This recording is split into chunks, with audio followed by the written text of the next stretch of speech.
Di sebuah desa kecil di pinggiran kota Cirebon, hiduplah seorang pria bernama Rahmat. Usianya hampir 40 tahun, tubuhnya kurus legam terbakar matahari, dan sehari-hari ia bekerja sebagai tukang tambal ban di depan rumahnya yang sederhana. Bengkelnya hanyalah gubuk kecil beratapkan seng bocor dengan papan kayu tua sebagai tempat duduk pelanggan.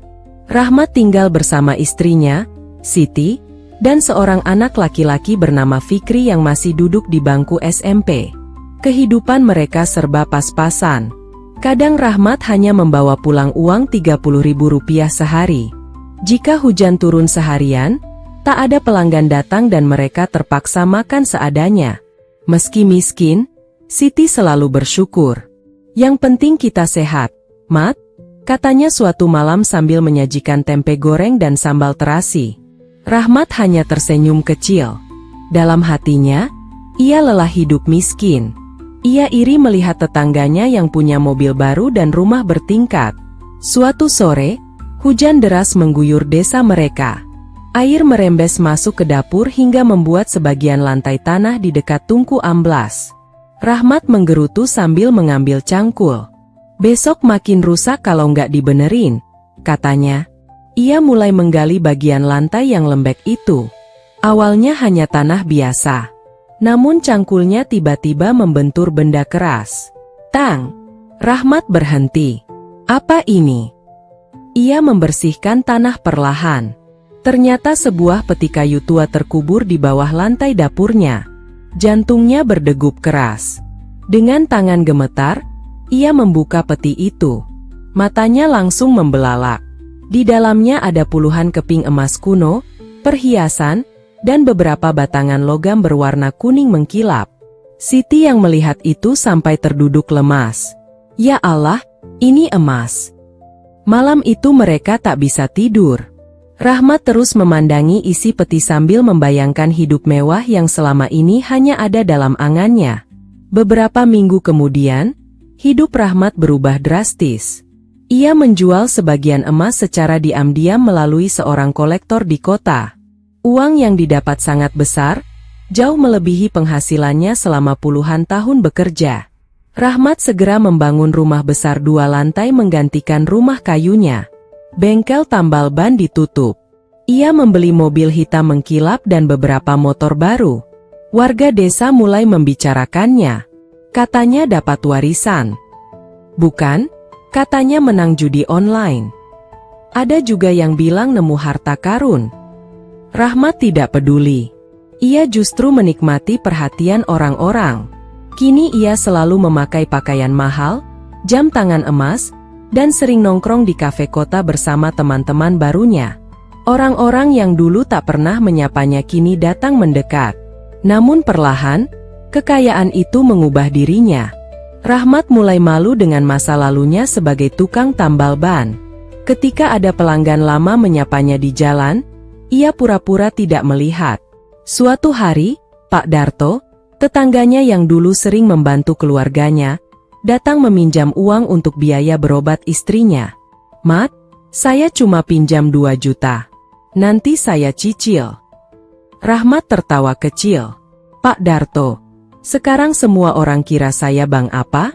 Jangan mentang-mentang saya punya uang terus semua minta. Wajah Pak Darto memerah menahan malu. Ia pulang dengan langkah pelan. Siti yang melihat kejadian itu merasa sedih. Dulu waktu kita susah, Pak Darto sering kasih kita beras. Rahmat malah kesal. Kamu jangan terus bawa-bawa masa miskin kita. Sejak kaya, Rahmat juga semakin jarang pulang. Ia lebih sering pergi bersama teman-temannya ke kota. Ia mulai mengenal minuman keras dan perjudian. Fikri yang dulu dekat dengannya kini merasa asing. Suatu malam, Fikri memberanikan diri bicara. Ayah sekarang beda. Rahmat yang sedang mabuk langsung membentak. Kamu anak kecil tahu apa? Semua ini buat kalian. Fikri terdiam. Siti menangis di dapur. Hari demi hari, rumah besar itu terasa dingin. Tidak ada lagi makan malam sederhana penuh tawa seperti dulu. Yang ada hanya suara pertengkaran. Masalah mulai berdatangan. Seorang pria bernama Doni, teman bisnis baru Rahmat, mengajaknya investasi proyek besar. Tanpa berpikir panjang, Rahmat menyerahkan hampir seluruh uang hasil penjualan emas. "Tenang aja, Mat. Untungnya berlipat," kata Doni meyakinkan. Namun beberapa bulan kemudian, Doni menghilang. Nomor teleponnya tidak aktif. Kantornya kosong. Rahmat panik. Uang miliaran rupiah lenyap. Belum selesai masalah itu, warga desa mulai iri dan membicarakannya di belakang. Ada yang menyebar fitnah bahwa Rahmat memelihara tuyul. Ada pula yang menuduh ia memakai ilmu hitam. Rahmat menjadi mudah marah dan curiga pada semua orang. Ia memasang pagar tinggi dan kamera di rumahnya. Bahkan kepada keluarganya sendiri ia sering membentak. Suatu malam, Fikri pulang terlambat karena belajar kelompok. Rahmat langsung menamparnya. "Kamu habis nyuri uang ayah ya?" Fikri shock. "Ayah pikir aku pencuri." Siti mencoba melerai, tetapi Rahmat malah membanting kursi. Malam itu, Fikri pergi dari rumah dan menginap di rumah pamannya. Hari-hari berikutnya menjadi semakin berat bagi Rahmat.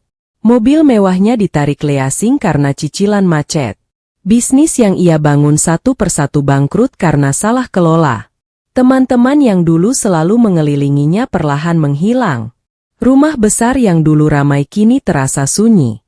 Puncaknya terjadi ketika Rahmat jatuh sakit.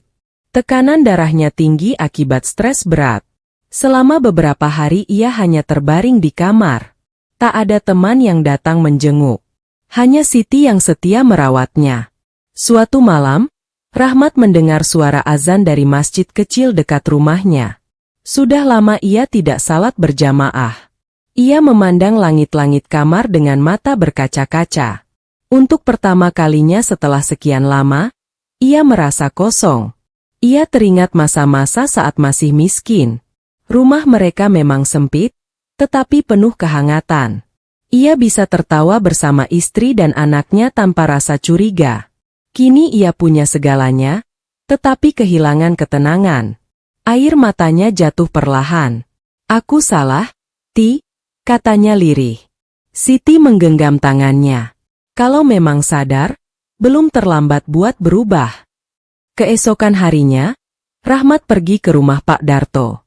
Dengan wajah malu, ia meminta maaf. "Saya terlalu sombong, Pak." Pak Darto tersenyum kecil. Manusia memang sering lupa waktu diberi lebih. Rahmat juga mendatangi Fikri dan memeluk anaknya sambil menangis. "Maafkan ayah." Sejak saat itu, Rahmat mulai berubah. Ia menjual sisa barang mewahnya dan menggunakan sebagian uang yang tersisa untuk memperbaiki musola desa serta membantu warga miskin. Rumah besarnya tidak lagi dipenuhi pesta dan teman palsu. Rahmat kembali membuka bengkel tambal ban kecil di depan rumahnya. Banyak orang heran melihat perubahan itu. "Kenapa kerja lagi, Mat? Kan masih punya uang." Rahmat hanya tersenyum. "Karena saya lebih tenang hidup begini." Kini setiap sore, Rahmat duduk di bengkel sederhananya sambil bercanda dengan pelanggan. Fikri sering membantunya sepulang sekolah, sementara Siti menyiapkan teh hangat di teras rumah. Ia akhirnya memahami satu hal penting dalam hidup. Harta bisa membuat seseorang kaya, tetapi kesombongan bisa membuatnya kehilangan segalanya. Sedangkan rasa syukur dan keluarga adalah kekayaan yang sebenarnya.